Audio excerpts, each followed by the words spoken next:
Don Juan, in his training, in his early training, Don Juan Matusa, in his earliest training, had to dress as a woman for 2 years and disguise himself as a woman and never, ever be found out. If he was ever found out, he had to start the 2 years over. Just to prove that he had the capacity to disguise himself. Just to have that energy of being able to be male or female. To know that that's not something that's separate from you, but that you have that. This ability to have someone come at you that you don't want to see you and to make yourself invisible to them through the use of your energy body. These are all things that we think, oh, come on, we can't do that. Where are you coming off with that stuff? You're cookie thieves. Because you're stuck in believing there's only one dimension of reality, and it is the reality that your senses process and perceive. And you don't understand yet that there are other dimensions of reality, and you can at least peer into them. And if you want to do more than just peer into them, you can wander into them. Your life here is like being in one room in a house that has 1,000 rooms. And you show up in this one room called daily awareness. And you live in this room. The door opens at your conception and it closes at your death. And you live in this room and you try to figure out a way into the other 999 rooms that constitute potential human awareness. But you can't get in them. Because you're always pushing and pushing and pushing on the walls and looking for an exit out of this dimension that's out there. Somehow this pushing process doesn't work, and you just keep pushing against these walls. And then you have the insight, the awareness, and you step back, and finally you realize that the doorway out of the limitations of daily awareness opens inward. You step back, and you allow the door to open, and you walk right through. And as you walk through, you begin to see the ability to manifest, the ability to manage the coincidences of your life, the ability to place your attention on prosperity, on healing, on unconditional love, on kindness, on divine relationships. And you see that energy not just as something that is static and stagnant, but it's something that is alive and flowing and moving and connecting everything to everything. It is said that when a butterfly just moves its wings off the coast of the United States, it flutters the breezes and the leaves on the islands of Japan. The connection is that subtle. There is nothing that separates you from that divine source except your belief that you are separate from it. And the affirmation for this is, I express the energy of unconditional love to all people and all things in my life. Connect to your divinity with unconditional love. The emphasis is on the un. There are no conditions. That the force that we're speaking about here in this program is the force of love. Another word for God is love. Another word for this divine energy, this universal intelligence, is love. Love is the glue that holds everything together. It's the energy within every cell that allows it to stay in place. If you take an electron microscope and you artificially begin to manipulate the electrons inside of an atom, and you align a certain number of them, when you reach a certain critical mass number, 1/3, 1/10, whatever that number might be, all of a sudden, all the rest of those electrons within that atom automatically align. They just line up with each other. That force, when you reach a critical mass within an electron, within a subatomic particle, within a molecule, within an atom, within each and every one of us, is this force that Pierre Teilhard de Chardin of Chardin said is the glue that holds everything together in the universe. And being able to do your manifesting requires this kind of commitment to this. I think the most beautiful passage in the entire New Testament is Corinthians 13. I'd like to share it with you. It's something that I read every day. I use it in my talks most of the time. And it really is reflective of how important this principle is. It says these words, "If I speak in the tongues of men and of angels, but have not love, I am only a resounding gong or a clanging cymbal. If I have the gift of prophecy and I can fathom all mysteries and all knowledge, and if I have a faith that can move mountains, but have not love, I am nothing. If I give all I possess to the poor and surrender my body to the flames, but have not love, I gain nothing. Love is patient. Love is kind. It does not envy. It does not boast. It is not proud. It is not rude. It is not self-seeking. It is not easily angered. It keeps no record of wrong. Love does not delight in evil, but rejoices with the truth. It always protects, always trusts, always hopes, always perseveres. Love never fails. But where there are prophecies, they will cease. Where there are tongues, they will be stilled. Where there is knowledge, it will pass away. For we know in part, and we prophesy in part. But when perfection comes, the imperfect disappears." When I was a child, I talked like a child. I thought like a child. I reasoned like a child. When I became a man, I put childish ways behind me. Now we see but a poor reflection as in a mirror. Then we shall see face to face. Now I know in part. Then I shall know fully, even as I am fully known. And now these three remain: faith, hope, and love. But the greatest of these is love.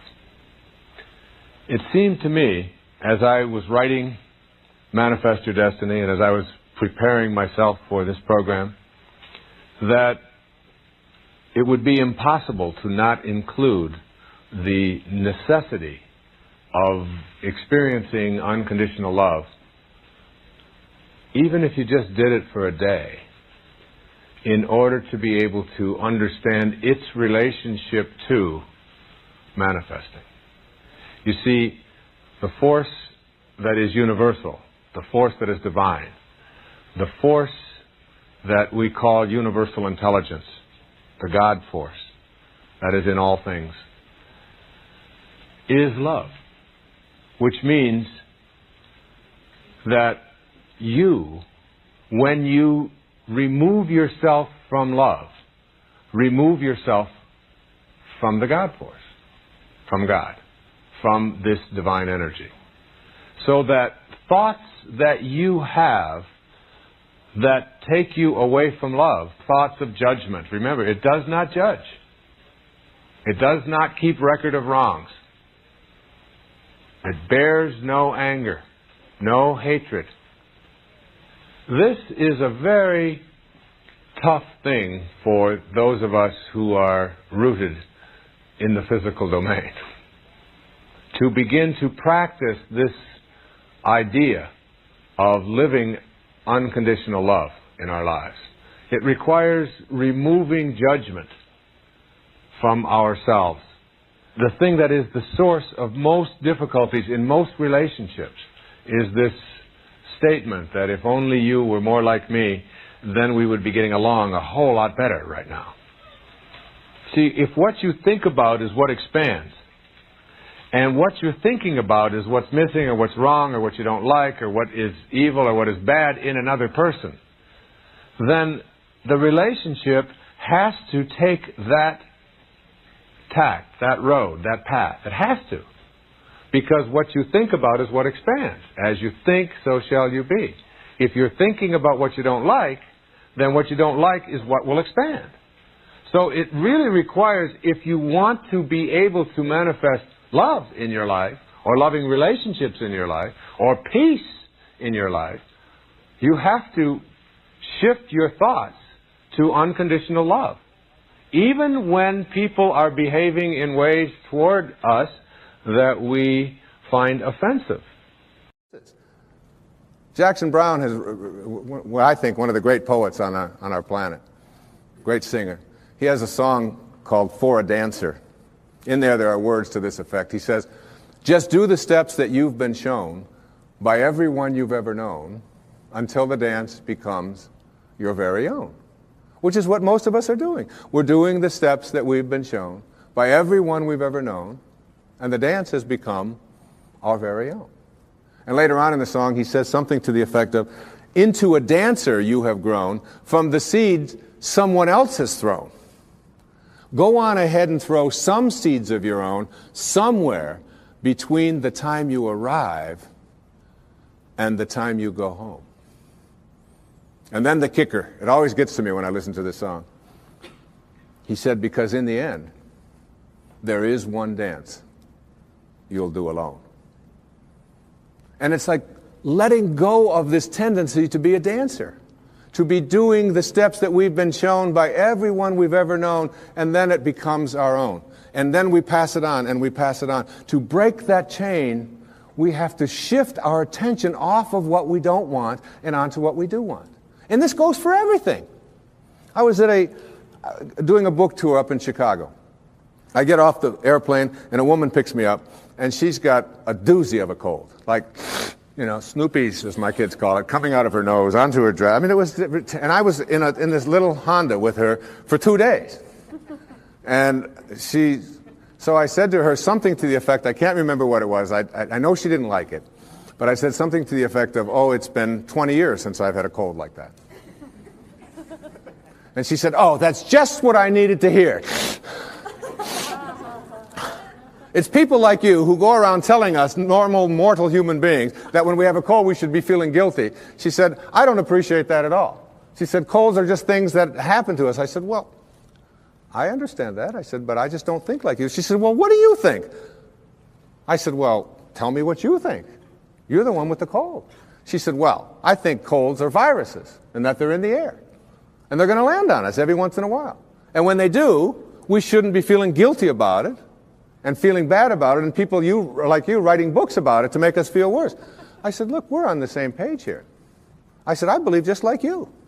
I think that colds are in the air, and that they're viruses, and that they land on us. She said, well, how come you don't get a cold then? I said, because when they land on me, I talk to them. She said, you talk to viruses? I said, of course. She said, well, what do you say? Well, I say to it, look, you've landed on the wrong immune system. I'm not going to talk about you to anyone. I'm not going to complain about you. I'm not going to give you any attention. And you have no room to flourish on this immune system. You're just not going to do your work here. But there's a lady in Chicago who's waiting for you. Now, you laugh and you think that that's silly, but I'm telling you that when you keep your attention on what you don't want is what will keep manifesting into your life. Addictions have been described as never getting enough of what you don't want or what you despise. So we keep our attention on what we don't want, and what we don't want is what we keep seeking after, and then we despise it. When we put our attention on what we do want, when we shift to a place called unconditional love and begin to view it as something that I don't have to be dependent upon, you can shift right out of it. The currency for attracting what we want into our lives is our thoughts. As you think, so shall you be. Begin to place them on what it is that you want, and you'll start seeing it shift over and over again. And people who are terrific at getting what they want, you start getting inside of their head and say, what do you think like? How are you organized in here? And you know what they always say? I never, ever allow my thoughts on anything that I don't want. And no matter who out there is saying, yes, but You can't do this. Yes, but you can't do that. I never allow that kind of energy. I shift away from that energy instantly. That's what separates great masters from ordinary human awareness. I have been talking during this program about a consciousness, an awareness, a level of functioning or living or thinking which involves something that I call spirituality. It isn't restricted in any religious way. It is a divine intelligence, an organizing intelligence that is everywhere at once. Some people call it God. Some people call it soul. Some call it spirit. Back in the times of slavery, there was a young man. His name was John Newton. He was 23 years old. And he had what is called in Japanese, it's called, excuse my Japanese, but it's called satori. I love to say that. Satori, S-A-T-O-R-I. And it means instant awakening. The idea that you can create something in your life now. In Zen, they have a proverb that says, when the student is ready, the teachers will appear. So it's just being ready. And so you don't have to go through this long, involved process to get to enlightenment where you get it 5 minutes before you die. Instead, you can have it when you are ready. The Native Americans, they have a word called natohi in the Aleut Indians. Natohi. And it means great seeing. Like I don't see, and boom, there it is. I see. And it's like in a dream when you just have this awakening, this light goes off and you just know. It's intuition, if you will. Intuition has been described as, if prayer is you talking to God, then intuition is God talking to you. It's like hearing that voice, and you know it. And John Newton, this 23-year-old sea captain, had a ship full of human cargo that he was bringing from the west coast of Africa to the New World as slaves. And he had this satori, this awakening. And in this moment of awakening, he realized that what he was doing was horrible and defenseless in terms of his own inner sense of morality. And he wrote down on the envelope the words to a song he called it Grace. I once was lost, and now I'm found. And it was grace that taught my heart to feel. It was grace that brought me home. He shifted away from his material world and his being a warrior to being a spiritual being in an instant, which is available to every single one of us. And he wrote these enduring lines. And I have asked my beautiful 16-year-old daughter, one of 6 beautiful daughters that I have. Her name is Sky, and she's just 16 years of age. And she really, in my heart, I've often said to my wife that Sky is just about one of the nicest human beings I've ever known. The fact that she's my daughter, I know may sound like it's prejudice, but this is a person who comes every night and says, I love you, to not only my wife and to myself, but all of her brothers and sisters, who is kind beyond anything I could ever imagine. And from the time that she was a baby, just this high, she always knew what she wanted. She knew. She didn't believe, she knew. I'm going to be a singer. And I'd say, well, Sky, you've got to go to, you've got to study this. She said, no, I'm going to be a singer. And she would never hear of anything to the contrary. And if we were walking through a mall and someone would say, and she'd be 2 years old, up to my knees, and someone would say something to her, she would just sing a song for them. And she'll do it at any time. She had that knowing. She really, really, really, really, with passion, has always known it. And sings all the time and lightens up our house and my life and my wife's life in just the most magnificent of ways. And I asked her if she would please come tonight and sing this song for this program, to close it with as beautiful a rendition of Amazing Grace. And listen to the words. It isn't just my pride in my little girl singing. It's the message of finding yourself and reaching that higher level. So, ladies and gentlemen, my beautiful daughter, Sky Dyer, singing Amazing Grace. Oh, I missed that. That was beautiful. My wife. I once was lost, and now I'm found. The message of that song is the message of this program. You'll get rid of the snares of your life. You'll let go of all of the things that keep you from reaching that exalted level of spiritual awareness. And you'll find yourself coming home. And when I say coming home, I mean returning to your source. Not the ego, which believes you're separate from it, but your sacred, highest self, which knows. God bless you, and thank you for watching.